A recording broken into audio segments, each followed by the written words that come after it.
Leo 14 ഒരു മാസം $33,000 ശമ്പളമായി ലഭിക്കുക. അതായത് ഏകദേശം 28 ലക്ഷം രൂപയോളം അടുപ്പിച്ച്. പാപ്പയ്ക്ക് മറ്റ് സവിശേഷ ആനുകൂല്യങ്ങളും ലഭിക്കുന്നു. 24 മണിക്കൂറും സൗജന്യ ഭക്ഷണം, പോപ്പ് മൊബൈലിലേക്കുള്ള പ്രവേശനം, ഒരു സ്വകാര്യ ഫാർമസി, അങ്ങനെ പലതും ഇതിൽ ഉൾപ്പെടും. ഫ്രാൻസിസ് മാർപ്പാപ്പയെ പോലെ ശമ്പളം വേണ്ടെന്ന നിലപാട് സ്വീകരിച്ചില്ലെങ്കിൽ ലോകത്തിലെ ഏറ്റവും ശക്തരായ നേതാക്കളുടെ അത്രയും വരുമാനം അദ്ദേഹത്തിനും ലഭിക്കും. വത്തിക്കാന്റെ വരുമാനം വത്തിക്കാന്റെ ഏറ്റവും വലിയ നിക്ഷേപങ്ങളിൽ നിന്നുള്ള വരുമാനം സംഭാവനകളുമാണ്. വത്തിക്കാനിലെ ടൂറിസത്തിൽ നിന്ന് ലഭിക്കുന്നതും മ്യൂസിയം ടിക്കറ്റിൽ നിന്ന് ലഭിക്കുന്നതും ഒരു വരുമാനമാണ്.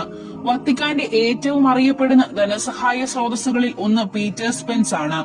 ലോകമെമ്പാടുമുള്ള കത്തോലിക്കരിൽ നിന്ന് വാർഷികമായി ശേഖരിക്കുന്ന ഒരു വഴിപാടാണിത്. ഇത് ഓരോ വർഷവും ഏകദേശം 20 ദശലക്ഷം പൗണ്ട് വരെ ഉണ്ടാകും.